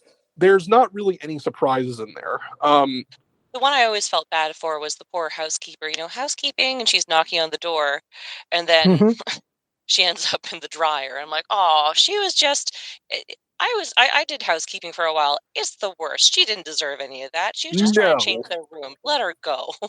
You're just trying to like Matt. You're trying to beef out the bodies at that point. And also, why is the grave of Ben's daughter in the cemetery in the Bahamas? Like, did he take her body from North Carolina all the way back to the Bahamas, where again he murdered his wife and he's a wanted man there? Okay, And but he's you're not- looking at this as if you tried to move a body. This is Ben we're talking about. Ben can move a body with the snap of his fingers. He probably clapped his hands twice. She showed up on the island and he buried her. Like, nothing to it for He him. gave her a tombstone, though. Like, also, why did he kill Jack Black? Like, the other victims at least were in his way, but Jack Black is just vibing. He's like just. Have you ever Just had to didn't like talk to those Jack dreadlocks. Black? Also, by the way, that reminds me. Like, I still noted last summer. Like, either Julie can't hallucinate the correct dates, or Ben has a very hard time with the passage of time. Right. And that reminds me, one of my favorite scenes in that movie is when Ray pawns his ring to get a gun so he can like go take out Ben, and the guy goes, "There's a waiting period. I'm not waiting." And like the guy's like, "All right, here you go." Good enough. Like, I'm not sure it works that way. And then he's like, and correct me if "Are I'm you wrong, sure doesn't this is the choice? Are you sure Oh, no, this go is the ahead. choice you want to make?" You know, like, what a weird thing for the pawn guy to say. Like, if you're going to give him the gun, shut your mouth, and if you're not, then stand your ground a little better. No pun I intended. would have loved if like Ray pointed the gun at him and like, "Okay, give me the ring back."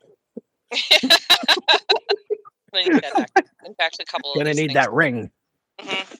Let Probably me- shouldn't sell loaded guns. Really weird business tactic, but Can we also just say, like, can I also just point out that for this movie to work, we need to like believe that a resort in the Bahamas closes its doors on like the 4th of July. Right. right? Yeah, it's like what is this business plan? What is this overhead? Like, legitimately, what is the business plan here? Like, That's when They the were storms thinking they roll were like- in. Yeah, because they were like, oh, there's a monsoon coming in. So I couldn't tell, and I couldn't quite remember now. It's like if they were like, oh, it's going to be a one-time thing for this monsoon, or if it was like, oh no, it's monsoon season, so we're just gonna. Yeah, they wrap it up. say, "Oh, it's our down season," when Julie and her friends arrive, and then they're like, "Storms rolling in tomorrow," and they make it sound like every year on July 4th, the big Right? storm rolls in. It's You know, the July like, just- 4th monsoon. You know, actually, like, I'm just thinking about the second one right now, and there's like something else that really bothered me is how little anyone but Ray like really cares about Julie's trauma. Like, she has legitimate like breakdown in class, and everyone's just kind of laughing at it. Her supposed best friend Carla, who knows she was stalked by a killer, sneaks into her house in the middle of the night and like just kind of like slinks around there and gets upset when Julie like panics about that. Right? Yeah, this is like it's like, excuse me, I just thought you might want to see my axe and mask collection in the middle of the night. I'm sorry. Yeah. I'm sorry if that's I inconvenient. say that is one of the best Simpsons gags of all time. Boy, you want to Right? Thank you for picking that up. Oh yeah. Maybe Julie should defeat Ben Willis by asking him to sing the entire score of the HMS Pinafore. I mean, man. right? Like, maybe he really is the very model of the modern day general. You know, you never know. Maybe that's all he's ever wanted. That's actually his motivation. No one's ever asked.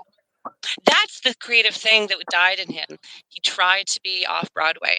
It didn't work.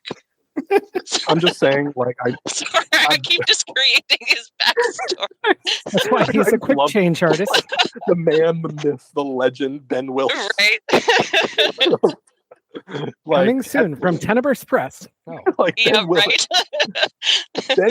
right? Ben Willis. Like, he started off as you know, a man with a plan. Then he worked for the mob. Like, then he was in the military. Then he worked for the mob. It's like, is he Ben or the Punisher? Like, we'll But he get to gave that. it all up for the love of his daughter, the only person who Yeah. ever meant anything to him. And After apparently he a murdered his wife. son he had murdered his wife, has a son he ignores until brings him Bahamas, and When I you're just love older how and you can you're help then like- you all did to care. change your last Gonna need you to change your last name though, boy. Yeah, I Benson. love you. Yeah, I Benson. just kind of We're want gonna to have see a where cute Ben little is like joke. crying in the bar. Like Ben is like just crying in a bar having whiskey shots. Like, I'm more than a hook. I wish they'd see that. Yeah, right. God. Yeah, like the second one I think is a much more conventional slasher in a way. Like there's the slasher movie morality that like people have to adhere by. Like again, the horny guy dies and the drug dealer dies. And like, you know, in the first one, the Right. horniness doesn't really like have much to do with the victimization. Like Yeah. Julie has just as much sex as Helen, and you know, the film never really brings it up as an issue. And like Yeah. again, that's I think like oh go ahead, Lauren. I think, yeah, it's like, no, I was just thinking, it's like with the first one, it's like that's almost the thing. It's like it's not trying. It's like when I was watching it, I'm like, it's kind of interesting to see that the object here didn't seem to be to create a slasher. You know, it's like, well, although the kills tend to be interesting, which I usually find is a defining feature of a good slasher, is how Mhm. creative the kills can be. Um, but I'm like, it's like you can see what Kevin Williamson was doing is he, like, you know, they start off on the beach telling urban legends like, no, it was a guy with a hook for hand. Oh no, it's like it was blood dripping on the roof. No, it was it was like the feet scratching because he was being hanged. You know, all these things. And I think what he was like, it's I find it an interesting film to watch.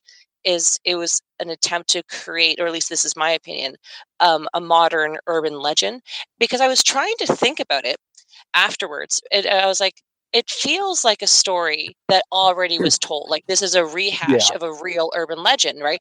Teens get drunk as like, you know, it's like after like it's like a 4th of July party.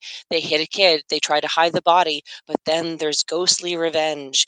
But then when I was kind of looking into it, I'm like, you don't actually have those. Usually you have like, you know, the prom night, sort of like the prom queen and king get into a car accident and the same night every year, their ghosts come back, but not like he's like, you know, but they're not haunting anyone. They just appear, you know, or Right. they, you know, the ice is like you know, the guy with the ice hook killer, you know, it's like that's classic. It was like the hook, you know, they stuck in the car door of Kids on Lovers Lane. But there's nothing that's specific about, you know, it's like revenge on the kids who try to kill someone.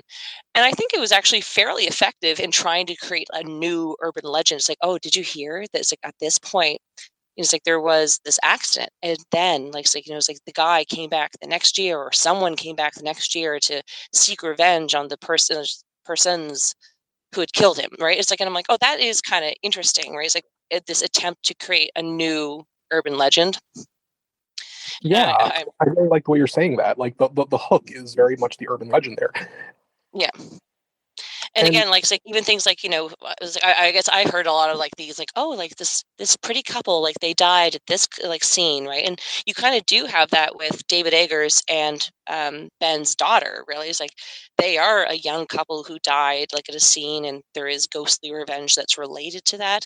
And you hear that sometimes, like, oh, there was a carriage that turned over, or it was the prom queen, like the car went into the lake, or things like that. And that's actually a really so, good point. Yeah, it's like, and it's yeah, it's like there was just a lot of urban legends I think also have floating around in the 90s as well. There was a movie Urban Legends that came out later. But yeah, no, it's like I find it kind of an original slasher for that reason, where it's like it is intentional in trying to create something within sort of oral canon in a video, like a visual way as well.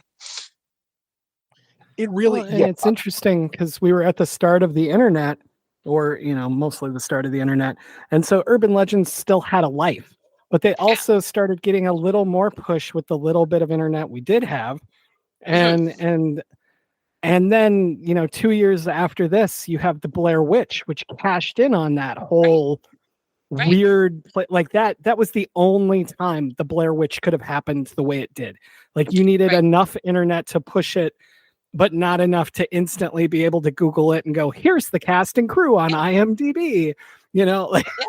Well, and in fact, it's like they used that little bit of internet in Blair Witch to their advantage, where they created a website with like missing persons for like the actors. So people would try to look into it, but people didn't really have a lot of internet navigating savvy at that point. So they come across this website and, oh my God, they're really missing. And I remember like there was these interviews that like, they were the directors and stuff of the film, but they talked about like it's like the footage as though it was really found, and these missing students, like they're trying to create this documentary, and they're so deadpan talking about this was a real thing that happened. Like they were they were really like, you know, it's like the first in terms of that kind of viral marketing, as far as I know. Definitely not the first, you know, found footage film, but I think the one effective, like you said, it's like in using the internet as a tool to help spin this sort of new narrative out. But yeah, it's really you're right. interesting. Yeah, the last time we can really have urban legends, because nowadays people just whip out their phones and be like, no. See, it's like this actually goes back to this, and you know, and you can debunk it right away, and the ghost story is broken. It's really, you know what, like, it's also interesting because like it was kind of like a real product of the 90s.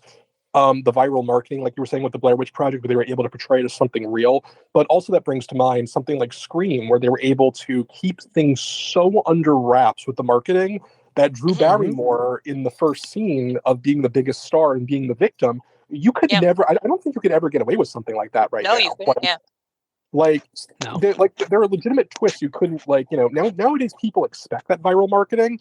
But yeah, when you're saying, like, you know, there's kind of like the urban legend quality to it. And also, you know, there was the slasher urban legend, which I think is a inferior film to even, you know, the second film of the second I Know What You Did Last Summer, because like it is just a film that is structuring kills around urban legends. You know, I'm trying to say that, like, by the way, that I just really enjoy like themed slashers when they try to like do things by like according to a theme, and it goes back to stuff like when Vincent Price was in like Dr. Phibes and Theater of Blood, where he's organizing his literal kills by Shakespeare plays, and it's amazing. Yeah. So, like, you know, urban legend is organizing around like different urban legends. I cannot imagine being a slasher who is trying to make that into some of the reaches. Right? Like, you have to hide in the back of someone's car, hope you're not noticed.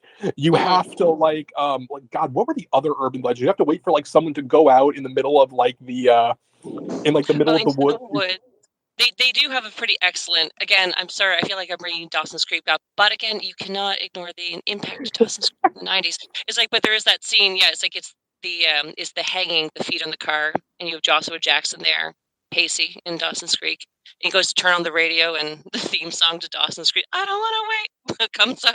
It's like the funniest little like joke where they're like, it's like no reason that they put that in there, right? Except for they're like, oh, we cast Joshua Jackson in this role. Do we want to have like a laugh for some reason in this moment? Yeah, it's fantastic. But it's like, but you're right. Yeah, it's like how elaborate for this woman. There's like this killer, like to put things together, right? It's like, oh, I'm gonna have to make sure they park their car and or hope that they do, throw this rope over, and somehow I'm going to like get this guy strangled on top of the car, or I'm gonna what was the other one? There was like the dog in the microwave, and there was the dog in the microwave. She makes Michael Rosenbaum, like, is that his name? He's Lex Luthor in Smallville. Yeah. Yes, Michael. Yeah. It's like gets a funnel in his mouth and pours Drano down his throat. I'm like, fight back. Oh God, you know, it's even better because of the reveal the killer is like not someone who's physically imposing whatsoever. So like the fact that like this person is like having to rig like complicated traps that would probably give like an experienced fireman difficulty. But also, there was also like she tried to do the what's it called? The call is coming from inside the house. The kidney one. And that's like remember the hero is the Rent-A-Cop for like Pam Grier movies? I love her. Yeah. Yeah. And they legitimately try to have like like real horror like stars as like part of the cast, like Brad Dourif. Robert Englund. There's this surprise, and also Julian Riching, although like he wasn't that big then. Yeah, no, it was like it was a fantastic cast. I do actually harbor quite a soft spot for that film.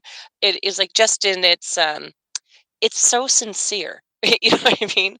It's like it's having fun. And so I feel it's a lot of fun to watch, which is one of my criteria for just basically any genre. Did I have fun? I kind of agree. It's like when we're talking about like teen horror films, like, you know, I will talk about The Faculty forever. I love The Faculty. And also like but like when I have kind of a soft spot for is disturbing behavior. It's not really a slasher, but it's like that is a movie that got unfairly butchered in cinema, because when I first saw it, it was on like the Sci-Fi Channel, and to pan out the running time to like for a full, they actually restored the scenes they cut, And I'm like, this makes it a much better movie. Mm-hmm. And Yeah. it's like, it actually, like, you know, there's a different ending, and it changes it adds a few scenes that just make it so much more impactful. And I'm like, you know, you see like the really pretty horror people having a good one. I'm just like, that movie is just, you know, it's fun. Like Laura says, like, there's just such an earnestness to them that are just really endearing and enjoyable. Like, you know, you just kind of got to roll with the slasher stuff sometimes. Yeah. And sometimes, you know, it's like I find, especially in 90s horror films, and maybe it's also because of, you know, it's like the lack of internet and phone, and, you know, it's like the way that influencer culture has made it so that teenagers, I feel, it's like, you know, it's like feel less compelled to just be teenagers these days. Like there is something different. Yeah. It's just, you know, you watch, you know, it's like, you know, teen films of the 90s, and it's just different, right? It's like people are, they're just like, yeah, I'm just a teenager, rather than being like, oh, I'm an influencer and I can make, you know, $10,000 a week from my bedroom sort of thing. And it's like, I don't know, it's like there's just something very simple about it. It's like that's kind of refreshing. It's just their problems are actually teen problems. You know, You know, it's like, one thing I really did love about Urban Legend is like when the killer has that moment where she says, "I have tried therapy and it didn't help."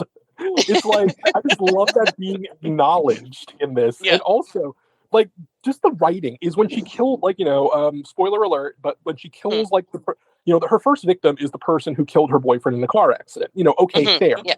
But then, like, you know, it's kind of implied when her friend confesses to her, "I was also in the car." Like, it's kind of implied that's what set her off at the rest of it. But I'm like, she was still killing people before that. Why was she? Why was like, she murdering those other people? Right. She realized that she had killed someone in an Urban Legend fashion, and she's like, "Wait a minute. What if I just did a couple more of those just to see if I can do it?" Like, it has, maybe it's an alibi. it does. Maybe it's no, that wasn't me. That's the urban legend killer doing it. Right? I just kind of like the idea that Brenda is just doing this whole thing as doing this whole as like just self therapy, is like her like murdering people is just like her way of coping with with loss. I'm like, that's actually, it's like the same with Ben. Maybe they should start a support group. Yeah, they're just working through it. They're just working through it. It's like, and this is their process, and no one really should be able to judge their process. It's also why I feel like, you know, I'm just so glad like these movies have given us like so much modern stuff. Like Scream was still going strong, except for, you know, the franchise kind of cratered these last few weeks. Oh my god, jeez. And also, but like, hey, look, Steven, without Scream, we might not have Stephen Graham Jones doing some of his stuff. Do you remember? Oh God, I think one of my all-time favorite like kills in Urban Legend is like, well, apparently it is very hard to differentiate the sounds of passion and having sex from someone being violently murdered right next to you. Right. Who knew? She's like, oh my god, yeah, I'm sorry. You know, it's like, just I won't turn on the light. Like, oh, I'm like, we need to get that one in there. I mean, don't get me wrong. Like, Urban Legends have like great. Do you remember like the urban, like it's also kind of like I Know What You Did Last Summer, because it's like you have two with completely normal killers, and then like the third, let's just throw Bloody Mary in there, and then like the third, I Know What You Did Last Summer, like let's make Ben into a supernatural revenant who just comes and murders anyone. Like, let's just make him into Candyman without the racial commentary. just gonna appear. And oh my god, like, yeah, if you haven't seen the third I Know What You Did Last Summer, you are not missing anything. It is such a bad film. Like, again, the more you guys say that, the more like that to me is like, it's like, if there's anything that's this, like, it's so stupid, but if there's anything to entice me, is people going, it's awful, you don't want to see it. I'm like, well, tell me more. Oh, it's the worst. Really? Nothing will make me more interested in watching a film than finding out what garbage it is. Oh no, Laura, don't. No, this is me actively trying to protect you from this movie as a friend. Like, I'm gonna find it on streaming right now, Zach. You keep talking. I would like to point out here. 5 people, like I said, 5 people wrote me and told me not to watch it, but Zach wasn't one of them. He wasn't looking out for me, but he's trying to look out for you. And I'm kind of wondering where I stand now. It's too late. It's too late. I'm gonna find it on DVD. I'm gonna get the Blu-ray. It's also kind of I'm like gonna get it HD 4K. one reason I also do like I Know What You Did Last Summer in a way that like other teen horror films do not capture is like with Barry being a notable exception, but a lot of slasher films try to make the cast as unlikable as possible so you can enjoy the kills more. And like I've always kind of said a lot of slasher films are like the cartoons of horror because you're not watching it to be scared or tense. You're watching it for the fun of the kills. Like Friday the 13th, you're watching it like, oh, how's Jason going to kill these people? Or, or like one of the most effective things I Know What You Did Last Summer does is it does take time to flesh out the characters, even if not always great ways, in the same way Scream does. And one film that I actually find, like one interesting way I compare the formulas, one of my all-time favorites is Black Christmas. And one of the very interesting things Black Christmas does, there are no twists in Black Christmas. There are no... there's no plot twist. There's nothing that the audience doesn't already know. From the very first moment, the killer's in the attic. The killer's murdering people from the attic. He's calling people from inside the house. But it's so well done because the tension takes place of what the characters do not know that the audience knows. That is slowly being revealed to them and how they react. I Know What You Did Last Summer does the complete opposite of that. It is when the audience like knows something different, but does not know something different, and the characters are finding out as it goes, and it does it in a much clumsier fashion. Yeah, it's. Laura, we should totally like write a slasher, like a weird slasher. I'm just saying. You should. I would be down with that. I would be totally down with that. I'm just like, this is like giving me like This is like giving me like total slasher ideas. I'd like to blurb your book and not put in any other work. we are. Yeah, let's write a 90s ska slasher. I would be like just take like the best elements of urban legend and I Know What You Did Last Summer and put something like together from that. I would be totally down for that. I would love that. That would be fun. That would we be should try we should try to spitball some ideas, and we'll figure something out on the onlines, and we'll get some pages down. Yeah, that'd be fun. I would be I'd be totally into that. Like also just another reason I love urban legend for that is just the sheer variety of the kills. Like, oh my god, like she starts off with an axe, then she uses the knife, and then the rope, and like and we don't even know how she dispatches Robert Englund, right? Like, don't they decide that he's the killer and then they find him in a trunk? How'd he get there? Yes. And she's just little. Ben Wilson. If she can take out, yeah, right. She uses a car at one point.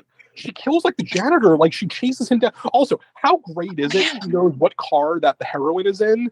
That she knows, like, then it totally relies on the person in the other car flagging her down. That is also like one slasher I consider very underrated. Have you ever seen Cherry Falls? Yes, years ago. So I don't remember a lot of it, but I did see it. So James, like without spoiling too much, there's a whole thing of the killer is targeting virgins. And like this is actually like a pretty underrated and clever slasher. But there's a bit when like the teenagers decide that they're going to like, hey, everyone in town, let's organize like a mass teenage orgy and everyone moves their virginity and they'll be safe. Here's the problem though. Serial slasher villains are demented killers, and moving the goalposts is not going to like bind them like they were one of the fair folk. Like, no, he just like starts hacking his way through anyone in his path. You are not going to get away. That part I do remember. Just like it's like naked bodies tumbling down a stairs. Like they're not going to give up at the first sign of the quarry moving the goalposts. You probably would have just been better barricading yourself in the basement and riding it out for a little bit. Right. It's like they're approaching you with like a knife. He's like, haha, you can't do it. Just lost the V card. It's like, I don't care. Yeah, no. It's like, no. That is also... there would have been a great moment. It's just like, no, look, now they can't touch us. And it's like sniffing around. They're like, can't even see them anymore. Look, we're invisible now. It's like what we do in the shadows when like when they won't eat the virgins anymore. Right, that's right. It's like, oh, the orgy's been spoiled. There's just like it also like speaking of like great cast, like that movie had Brittany Murphy, Gabriel Mann, Jay Moore, Michael Biehn, like that was a surprisingly robust slasher cast. Like Cherry Falls. I'll have to revisit that one. It's been literally over 20 years since I saw that one. So almost 25 years, honestly. And so I'm like, yeah, I saw it like when it came out, and it was just like, whoa. And I also found it really funny because I'll always remember the trailer. It's just like it's some cop giving like a press conference. Like, we believe the killer is targeting Big Beat virgins, and then just someone screams, and so you're like, okay, it's like I see that you're trying to like put a twist on the it's like the punishing is like the sexually active teen, so it's like by bringing them death, it's the reverse of that, but it's also just in practice quite funny. Yeah, it's kind of like I kind of feel that and this is also kind of a thing where I get a little meta on it. Like I Know What You Did Last Summer. Like, do you guys know about like the origin of it, like the original book? No.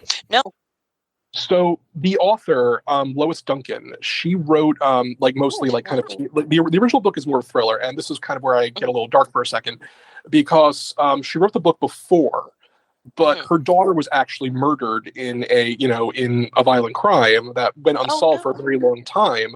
So she was actually because I Know What You Did Last Summer is more of a thriller. It's not like really a slasher. So she was a little more unhappy the adaptation went the slasher route for that reason.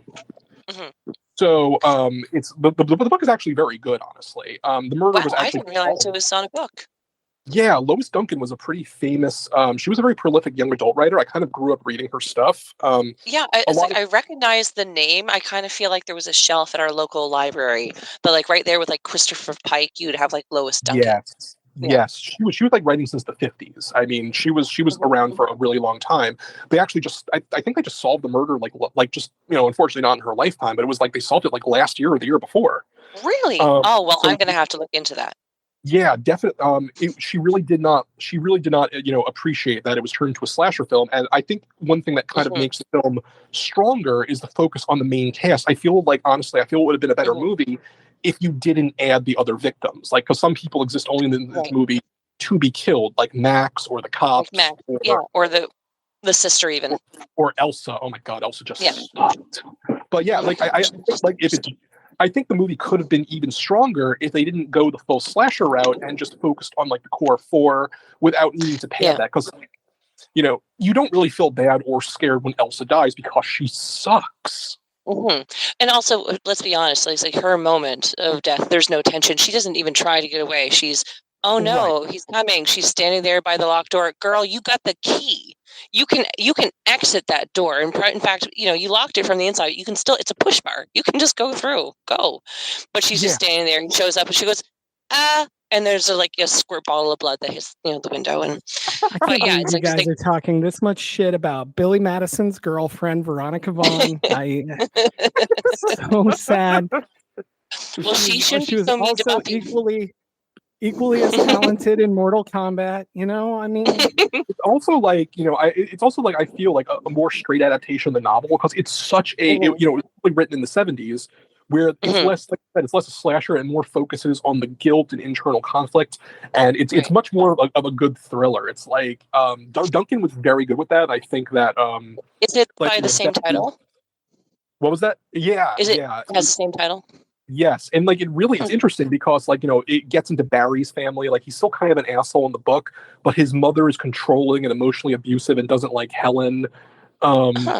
So like Barry, and it gives Barry like a little more sympathy. Like he's still the rich asshole, but like he's dealing with like a very emotionally abusive family, and like he's a little more endearing because like he genuinely still loves Helen despite his mother being a bitch about it. Right. And I think you only see his mother truly in the background. She's like inside the house while they're all out on the deck, and she's like on the phone. Beautiful. And house. That's it. Right. It's like how to establish that someone's rich right away. Just a house like that. You go, oh yeah. You're right. It's like, even better. There's like, even sometimes I think in like horror movies where everyone lives can be done to very good effect. Recently there was, without spoiler alert, but like, even though it was a parody, The Blackening did some great stuff with that. Oh yeah. The Blackening was freaking hysterical, and I was just like hooked, and then like so happy that like most of the cast just made it out fine. Right. No, yeah. but yeah, no, I really recommend like reading like the book. It's really interesting of how different it is, and like it's actually Yeah, like, I didn't realize it was an adaptation, so I'm really interested in finding a copy now and tracking that down. Yeah, it should honestly. I don't think it's hard to find. Like Lois Duncan was so prolific; her stuff is Oh just yeah, like always. is all out there. And like it's really an insight to what could have been, because I really feel like there was an adaptation in there for a while, and someone who sits in like a big office decided like, oh, let's cash on the Scream franchise. And Lois Duncan is like very vocally unhappy about that because of like what happened. Let's get the writer. Yeah, let's get the writer of Scream back in here, and have him pen the screenplay for it. Right. It's interesting though, because like in the opening credits, like Kevin Williamson, I think he's even not credited as screenplay, but just as writer, which is kind of strange because normally there's a note that is an adaptation. It's like, had no idea. Poor Lois Duncan. Maybe she asked not to be involved in the production. Yeah, maybe she's like, I don't like this so much. Script my name for it. That honestly, it wouldn't shock me. Like obviously a lot, like I said, a lot of teen horror films kind of came out around this time too. So yeah, no, I think she was like, they might have put it in like very like based on the novel by so and so, and that happens like with a lot of stuff. Like you're like in Hollywood, like your stuff gets like the scripts get turned around and changed and altered, and it happens a lot. But one thing I do have to say about the film is I find the cinematography is actually quite good in a sense. Like the shots of the town are really like. It's it was one of the first things I noticed right away. Like so when I did my rewatch, I was like, I'm like, it just there's something about also it's like when something is actually shot on film. First off, it's just so warm looking. And it's like the blocking is good. It's like the setup of the shots is good. There's that opening sweeping shot of like it's coming in across the water up onto the beach and then into the town. And and it's beautiful. You're right. Yeah, it's something I really it's something I really appreciate there. It kind of like really sets up like kind of like this Southern Gothic style in a sense, like the fishing, like the empty fishing town, like this little, like look at us trying to bring like economic, like Gothic messages out of like I Know What You Did Last Summer. Like I think we're like, I mean we're reaching a little with that, like looking for like incisive social commentary on some slasher films. But you know what? It's like it's funny you mentioned that because there's this weird. There is this weird sense though. It's like because like for all the moments where like the streets seem to be absolutely devoid of people, it's like apparently like they put a lot of money into their 4th of July stuff. They have this beauty pageant with these full sets. The entire town comes out. There's thousands of people around. It's like it must be the hub of everything. And it's like I kind of it's funny. I actually got the impression that this was quite a prosperous little fishing town because I'm like, wow, like they still have a really active harbor. There's multiple boats. Apparently, a kid can just walk in from high school and get a job full time.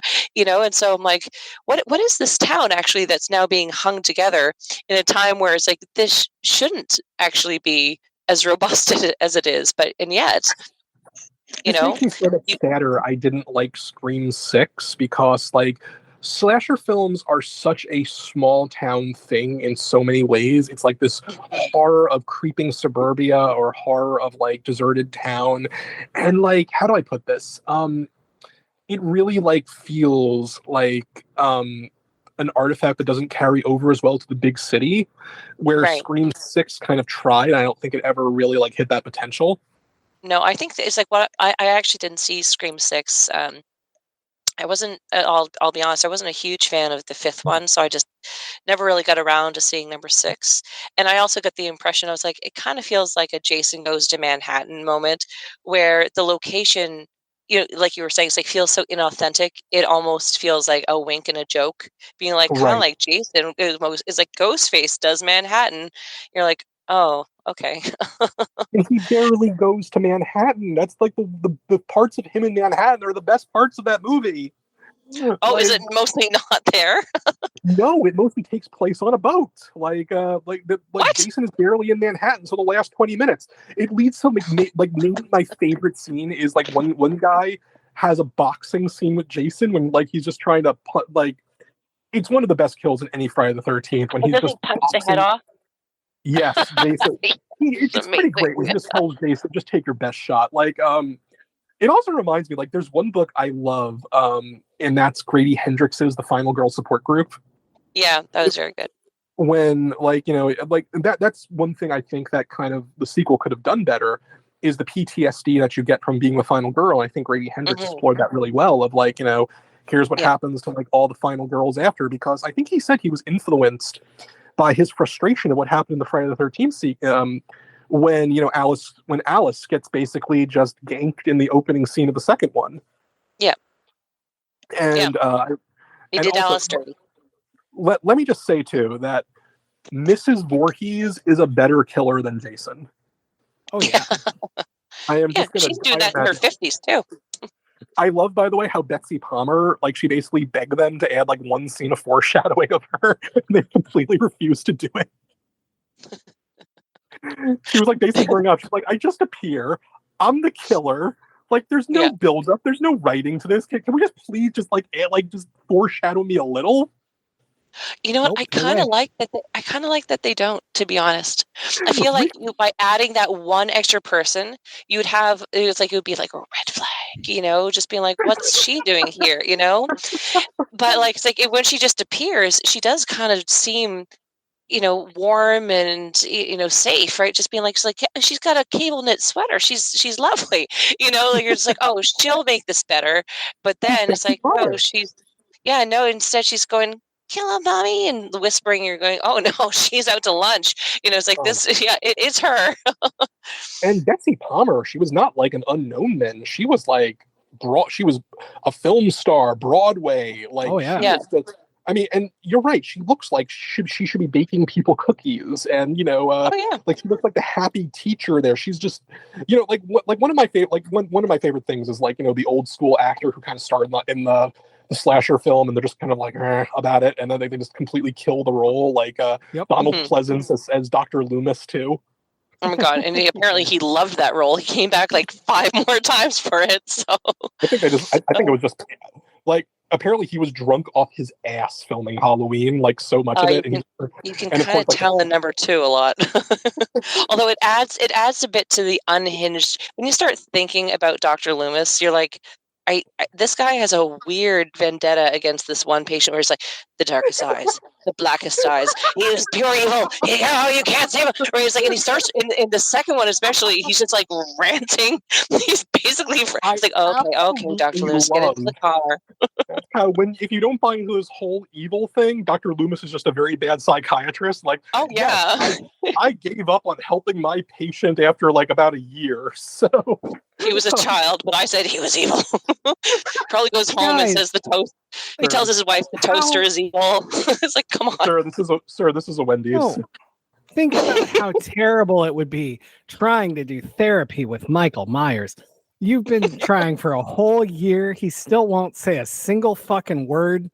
I'd probably give up on him too. Did you ever see, like, there's this great thing I remember from like stuff like from John Carpenter's films and others, and Wes Craven, where it was like horror films where the real villain was Ronald Reagan. Like, yeah. I think my favorite one there is like. And here's like, in same thing maybe in, you know, it's like in Halloween, it's like the real villain is an inadequate mental health care system. They couldn't get a second qualified psychiatrist who, when the first one was going, the boy is evil, I tell you, you know, and they're like, maybe get a new doctor. Maybe he doesn't want to talk to you because you have established he's evil. I mean, if I was Michael, maybe I wouldn't want to talk to this lunatic either. Be like, whoa, give me the clown mask back. I do not like this guy. I kind of love whenever you have something like, honestly, the idea that mental, like, it's like, you know, in some of the big slasher films, it's like there's always like Nightmare on Elm Street. Maybe small town vigilantism is not really a good thing. Texas Chainsaw Massacre. Maybe like this is a whole metaphor for, you know, Vietnam and the horrible political system. Maybe also, the drying up of the farm and the factory system within the Rust Belt that made people destitute, and it was like they couldn't even produce their own products anymore, let alone buy food. So, you know, ergo cannibalism. It's like, talk about how freaking bad the new Texas Chainsaw Massacre was. I didn't see it. I saw Okay. parts of it, and it's like, yeah, the opening parts I thought were kind of okay. I just didn't think it hit the It's so didn't hit bad. the right note for me. Yeah. Oh, that's For too me, bad. the good thing, like I've said this before, I did like, you cannot do Leatherface. Like Leatherface does not work as a solo villain. Like one of the best parts about Texas Chainsaw Massacre Yeah. is the villain as a family, Yeah. and like it. I'm not a continuity hound, and you really can't be with Texas Chainsaw Massacre. But it's like taking away the family, give him like, making like, his mother gets killed in like like a gentrifying takeover of the town, and he just decides to go full slasher. I'm like, it just does not work. It's No, just not yeah. good. And Well, yeah, no, it's like, and that's the thing. Like, it's like the whole family is what works, right? It's like, and also he's not like a main villain. He's not the opening villain you see. It's the sketchy guy in the van. I forget his name right now, but Nubbins. yeah, there you go. But yeah, no, it's like you're right. It's like it has to be it's a family. It's like the Fast and the Furious. It's about family. I kind of love like now we need Vin Diesel as a slasher villain, like 100%. See, recast him as Leatherface, and Oh he'll my get God. it. It's about family. Vin Diesel as Ben Willis. Let's do it. Oh He would make a my. great Ben Willis actually in a reboot. I just still love like I just honestly like I still love all the memes. It's like I don't need I don't need the gun. I got a family. Right? Oh my God! And as we established in the beginning of all of this, It's I all know about what you family. did. I know what you did last summer. It's about family. It's not about the slashing. It's the familia. Right? So. Can you just imagine when with like slasher Vin Diesel killing Elsa after she mistreats Helen? You don't turn your back on family. You don't turn your back on family. Oh man. She was a bad big sister. That's why she got it. She couldn't see. That's right. She couldn't see Helen for 2 seconds without being like, "You're a wash up, and everyone hates you." It's like, Jesus. Just imagine I was just asking you about my hairbrush. Jesus. Can you just imagine like a film that actually gets into that, like shows like Elsa's feelings of inadequacy and jealousy? Right. Because you have not convinced me that she's jealous that Helen like tried to get out of town while Elsa just never could. Yeah.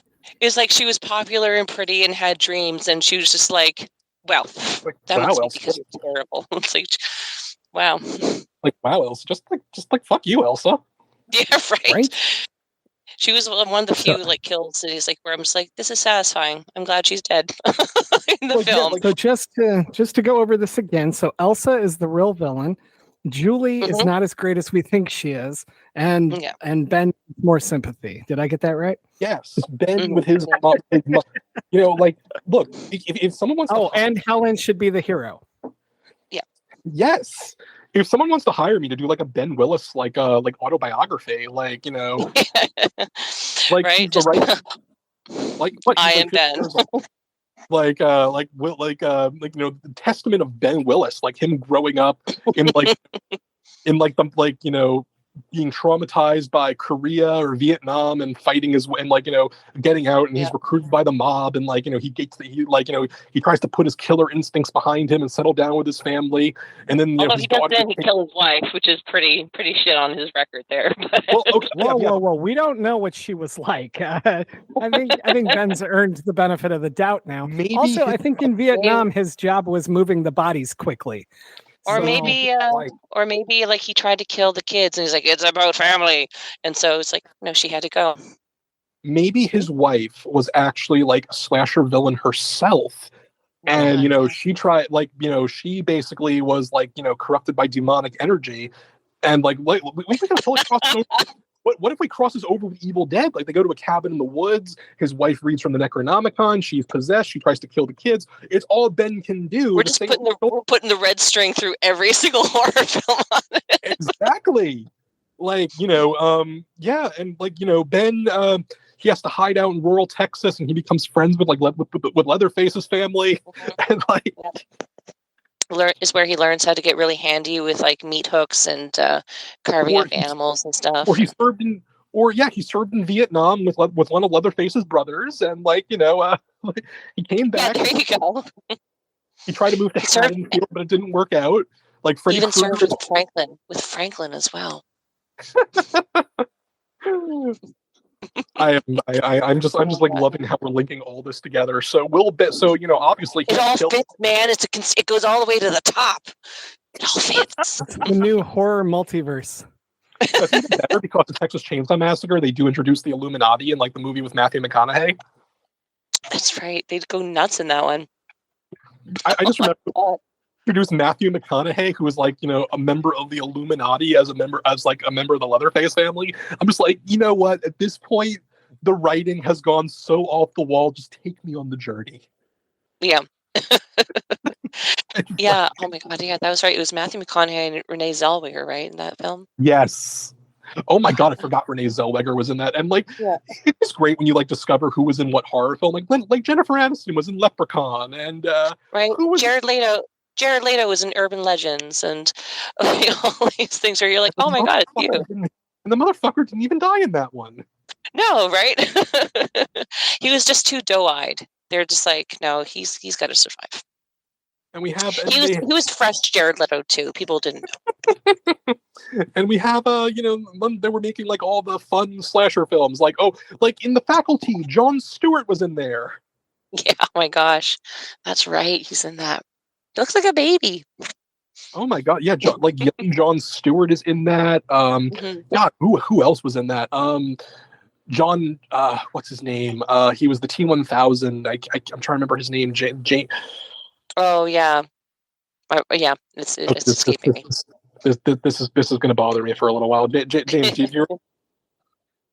Nothing. I don't know. Damn it. Robert Patrick. That's it. That sounds right. Oh, I'm going to agree with you because it's sounds right. BB Newworth, and oh God, yeah, no, I love that movie so much. And Disturbing Behavior with oh my God, when with Katie Holmes and James Marsden and the Right. Creepy Small Town and mad science experiments with Bruce Greenwood and I honestly just love seeing the actors who just kind of embrace being in horror films. Yeah. Rather Again, than I'm loving this red string corkboard we're putting together. I think we've covered what we can. So, Yeah, thank you for letting us go completely wild. And I would normally do movie recs, but I feel like we've done that. So watch all the movies we mentioned here. The only thing I will throw in is my double feature was going to be Not Another Teen Movie, which did not get mentioned here, but should. And so watch Not Another Teen Movie because it's amazing. So let's bring it back to you two. Where can people find you on social and buy your books and all that good stuff? All right, Zach, you go first. I started first, so now Okay. you can. Yeah. You can still find me on the blistering wasteland that used to be Twitter, and which is I am at Zach Rose Writer, and you can also find me on Instagram at ZachRose32, which I apparently need to use more. You can find my books on Amazon, and I have links to them in my profile. And I realize that being on Twitter right now is morally is getting harder and harder to morally justify, but I am there, and I am also on Blue Sky, so you can find me on both, and I am trying to wean myself away. Nice. All right, and I'm Laura Keating, and you can find me also on Twitter, although I may not be there for very much longer, Instagram, TikTok, and Blue Sky. At all places, I'm Lore, Lore Keating. It's just, there's no nickname for Laura. Everyone just says Lore, and that sounds like lore, like the writing thing. That's the joke. Now everyone knows. Haha. My name's not Laura, it's Laura. But I'm on all those places. My most recent publication was Agony's Lodestone, a novella about grief, family, redemption, with some found footage elements. That was published by Tempest Press. It's available basically everywhere books are sold online. Ask in your local bookstore and your libraries. I have an upcoming short story collection called The Truest Sense that will be published in the early 2024 by Cemetery Gates Media. Thanks. Excellent. Nice. And don't find me anywhere. I'm trying to hide. Thank you both for coming here today and doing this. I've sincerely enjoyed just watching the roads that you went down, and I don't know, the way you pulled it all together at the end was truly amazing. But no, hit me up next time. Just remember, I destroyed that Twitter account, so you have to use the other one now. And Okay. yeah, cool. So I guess that wraps it up. So as always, I am James Sabata, and I'm done, and I'm not here because I'm a jerk. And we'll see you next week here at thenecronoma.com.